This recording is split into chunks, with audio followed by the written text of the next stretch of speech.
नमस्कार, स्वागत है आपका बिहार समाचार में। महाअष्टमी पर मंदिर पहुंचे सीएम नीतीश कुमार। मां शीतला देवी के मंदिर में की पूजा। बोले पिछले बार कोरोना की वजह से नहीं कर सका था दर्शन। और बिजली संकट से निपटने को सीएम नीतीश ने बनाई योजना। रोटेशन और प्राथमिकता तय की गई है। तो वहीं तेज प्रताप का तेवर बरकरार है। तेजस्वी से सुलह को नहीं तैयार। राबड़ी की कोशिश अब फेल हो चुकी है, तो अब लालू का इंतजार किया जा रहा है। तो अब तक की बड़ी खबरों पर बात करने से पहले आपसे छोटी सी अनुरोध है कि कृपया वीडियो को एक लाइक जरूर करें, क्योंकि आपका एक लाइक करना ही हमारे मेहनत का फल होता है। तो शुरुआत करते हैं आज की पहली और बड़ी खबर से। महाअष्टमी पर मंदिर पहुंचे सीएम नीतीश कुमार। मां शीतला देवी के मंदिर में की पूजा। बोले पिछले बार कोरोना की वजह से नहीं कर सका था दर्शन। मुख्यमंत्री नीतीश कुमार ने बुधवार को नवरात्र के मौके पर महाअष्टमी के दिन अगमकुआं स्थित शीतला माता मंदिर जाकर पूजा की। साथ ही उन्होंने पटना सिटी स्थित बड़ी पटन देवी और छोटी पटन देवी के भी दर्शन किए। उनके साथ कई मंत्री और अधिकारी भी मौजूद रहे। पूजा के बाद मुख्यमंत्री ने कहा कि महाअष्टमी के दिन दर्शन करने के लिए हर साल यहाँ आते हैं। पिछली बार कोरोना के कारण पूजा करने नहीं आ सका था, लेकिन इस साल फिर यहां आकर मुझे बहुत ही प्रसन्नता हो रही है। सीएम नीतीश कुमार माता का दर्शन के लिए बंगाली अखाड़ा भी पहुंचे। यहां माता का दर्शन कर आशीर्वाद लिया। इसके बाद बांस घाट स्थित प्रसिद्ध काली मंदिर भी पहुंचे। यहां मुख्यमंत्री ने पूजा अर्चना की। उन्होंने कहा कि दुर्गा पूजा की सभी राज्यवासियों को शुभकामनाएं देता हूं। यहां माता का आशीर्वाद लेने आया हूं। मां दुर्गा के आशीर्वाद से प्रदेश विकास और उन्नति करेगा।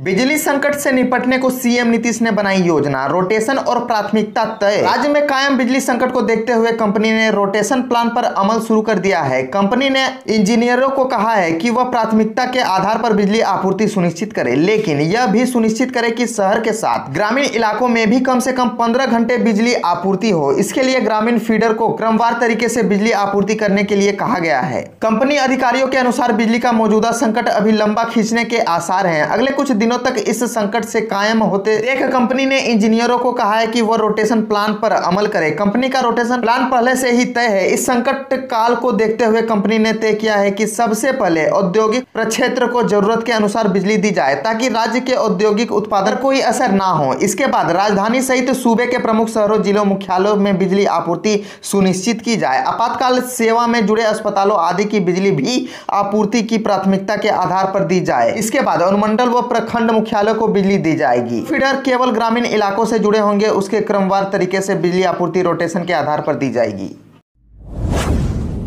मुंगेर के तोफिरगंगा घाट पर बड़ा हादसा। 7 बच्चे डूबे और 3 लापता हैं। का उत्साही माहौल गम में बदल गया। तोफिरगंगा घाट पर स्नान करने के दौरान 7 बच्चे डूब गए। इसमें से 4 बच्चों स्थानीय लोगों की तत्परता से बचा लिया गया, लेकिन 3 बच्चे लापता है। बच्चों को खोजने के लिए एसडीआरएफ की टीम घाट पर पहुंची है और लगातार खोज कर रही है। एसडीआरएफ की टीम के साथ स्थानीय गोताखोर जितेंद्र साहनी उनके साथी बच्चों को खोजने के लिए लगातार प्रयास कर रहे हैं। दुर्गा पूजा के शुभ अवसर पर बच्चों के इस तरह डूब जाने से पूरे गांव का माहौल गमनीय हो गई है। ग्रामीण दुख में डूबे हुए हैं।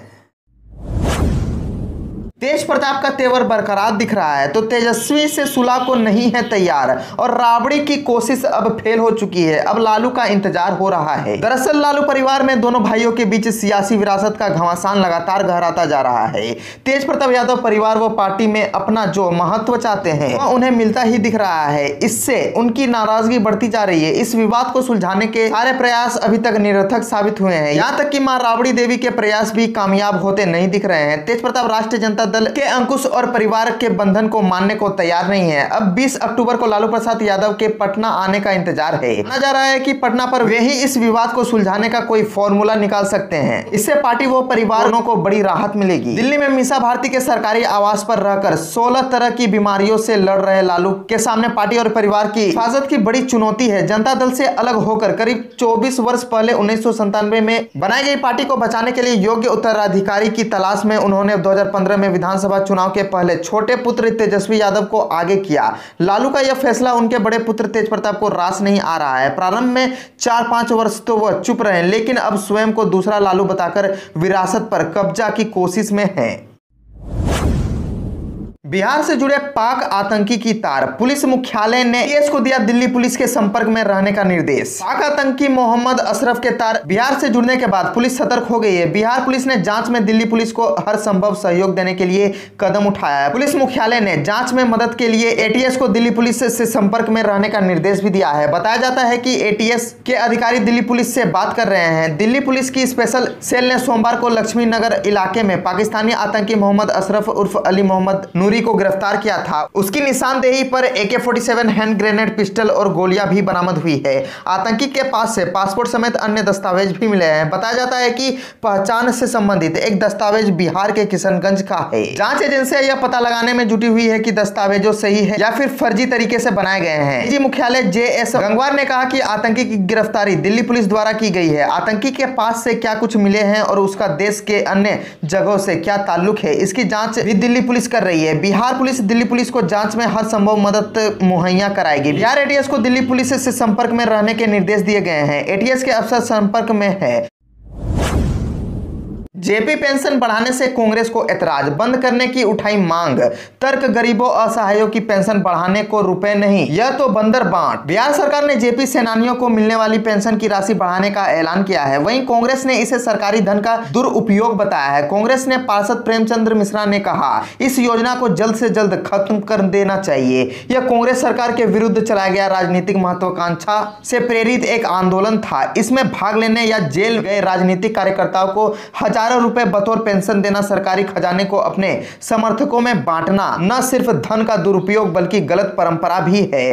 इसे तत्काल वापस लेना चाहिए। उन्होंने पूछा है, 45 साल पहले के आंदोलनकारी को आखिर कब तक सरकारी खजाने से पैसा दिया जाता रहेगा? जब गरीबों, विकलांगों, महिलाओं, वृद्धजनों को प्रति माह मात्र 400 रुपए मिलने वाली पेंशन को बढ़ाने की मांग की जाती है तो मुख्यमंत्री पैसे की कमी बताकर मना कर देते हैं। जेपी सेनानी के नाम पर अपने समर्थकों को प्रति माह 5000 से बढ़ाकर 7500 रुपए पेंशन देने के लिए पैसा है, यह अपने आप में कई सवाल खड़े करता है। और मिश्रा यही नहीं रुके, उन्होंने कहा कि किसी भी राज्य में सत्तारूढ़ी दल के समर्थकों को पेंशन देना कहीं से भी उचित नहीं है। बिहार जैसी गरीब राज्य के खजाने से प्रति माह करोड़ों रुपए 45 साल पहले के राजनीतिक आंदोलन में भाग लेने वालों के बीच बांटना एक प्रकार की लूट और बंदर बांट जैसा है। इस मत से खर्च हो रहे सरकारी धन का उपयोग गरीबों, दलितों, विकलांगों, असहाय, वृद्धों, महिलाओं को मिलने वाली पेंशन की राशि की बढ़ोतरी में किया जाना चाहिए।